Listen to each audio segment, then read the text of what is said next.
हलाला होगा, intimate relation होगा, sexual relation, बज़ाफ्ते intercourse होगा। तो हलाल करने के लिए हलाला करवाया जाता है कि ससुर बिस्तर पर लेकर के जा रहा है बहू को और उसको हलाल कर रहा है। अगर आप कानूनी तरीके से देखिएगा तो ये तो रेप है। इस्लाम के जस्टिफिकेशन पर घर घर के अंदर रेप हो रहा है। हम इंसान है ही नहीं मुस्लिम पुरुषों की नजर में। अच्छा, मुस्लिम में महिला होना कितनी कष्ट की बात है। जैसे हलाला को थोड़ा विस्तार में बताइए, क्या है और कैसे किया जाता है इसे। देखिए, महिला होना बहुत ही कष्ट की बात है, मतलब एक्सट्रीमली कष्ट की बात है। और इसलिए आज आपके पॉडकास्ट में मैं अल कुरान की किताब खुद लेकर आ गई हूँ। ताकि होता क्या है ना कि कई बार मैं पॉडकास्ट करती हूँ या सभाएं करती हूँ तो मौलवी मुल्ला फिर चले जाते हैं मेरे ऊपर एफआईआर करने के लिए। तो जब मैं कुरान की आयत कुरान खोल करके बताती हूँ तो फिर थाना वाले एफआईआर नहीं लेते हैं। कहते हैं कि उन्होंने जो आयत पढ़ी है क्या वो गलत है। अब मौलवी मुल्ला बेचारे बोल नहीं पाते हैं कि वो गलत तो पढ़ी नहीं है। आप सोचिए कि एक आयत है जिसमें औरत को खेत बोला जा रहा है, खुद बोला जा रहा है।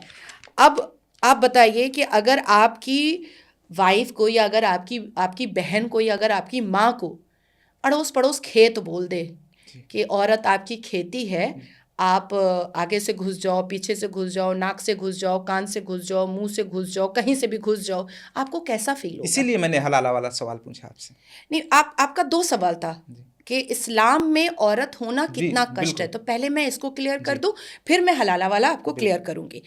देखिए, सयाकुल पारा 2, इसमें आप जाइएगा 234 आयत और 234 का नीचे वाला में जाइएगा। इसमें है नसा ओकुम हरसुल्लकुम फ़आतु हरसुकुम अन्ना शयातुम वक़द्दमू ले अनफुसिकुम वत्तकुल्लाह व आलमू अन्नकुम मलकूहु व बश्शिरिल मोमिनीना। मोमिनीन क्योंकि रुकू है तो मोमिनीना के बाद मोमिनीन हो जाएगा। योर वाइफ खेत है। इसका ट्रांसलेशन भी मेरे पास है, लेकिन बहुत ही अभद्र शब्दावली है तो मैंने अरबी में पढ़ दिया है। जिसको समझना होगा वो समझ लेगा। साफ लिखा हुआ है, your wife are as a खेत unto you, so approach your खेत when when और how you will।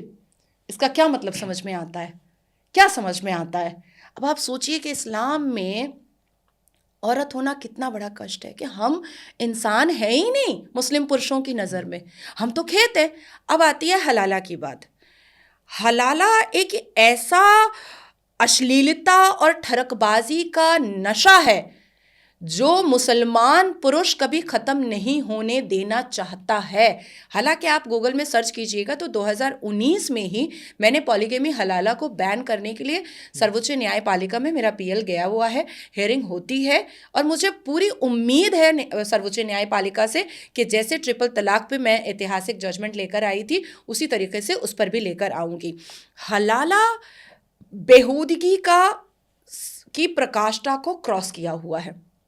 सपोज मेरे शौहर ने मुझे तलाक दे दिया, इंस्टेंट ट्रिपल तलाक, या जो तलाक का जो कुरानिक तरीका है उस हिसाब से दे दिया और सडनली उनको फील हो गया कि नहीं, मुझे नाजिया बहुत अच्छी है और नाजिया के पास ही साथ ही मुझे ज़िंदगी गुजारनी है।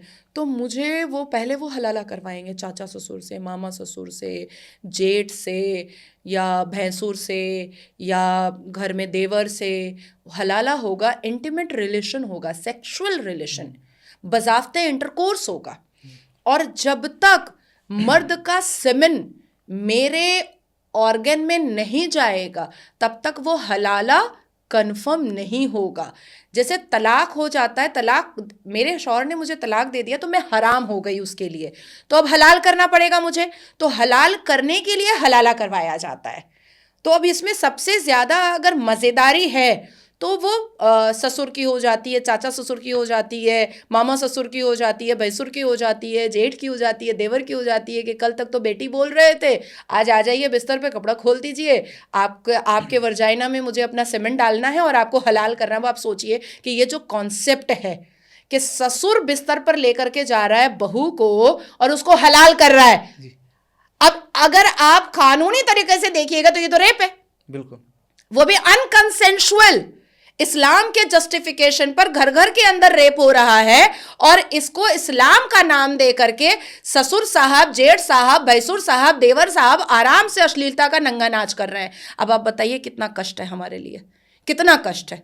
तो ऐसी चीजों को तो बैन करने के लिए अगर इस्लाम इसकी इजाजत देता है हलाला की? हाँ बिल्कुल देता है हमारे को नहीं लेकिन देखिए इसमें ट्विस्ट एंड टर्न है, इसको भी मैं क्लैरिफाई करना चाहूंगी। जैसे तलाक में, सूरह तलाक में जब आप जाते हैं तो सूरह तलाक में ये लिखा हुआ है, प्रोसेस जो है, इंस्टेंट ट्रिपल तलाक तो था ही नहीं कभी हमारे अल कुरान में। अल कुरान लेकर के मैं बैठी हुई हूँ। हमारे अल कुरान में तलाक का जो तरीका है कि पहला पीरियड्स होगा, आप उस वक्त एक तलाक दीजिए, उसके बाद भी पूरी पंचायती कीजिए, घर वाले लोग दोनों को समझाएं या दोनों में शारीरिक संबंध हो जाए तो बात संभल जाती है। उसके बाद फिर अगर नहीं बात संभलती है तो फिर दूसरा तलाक दीजिए दूसरे पीरियड्स पे, क्योंकि इस्लाम के हिसाब से ड्यूरिंग पीरियड औरत को सेक्सुअल डिजायर सबसे ज्यादा होता है और ये डॉक्टर के हिसाब से भी है।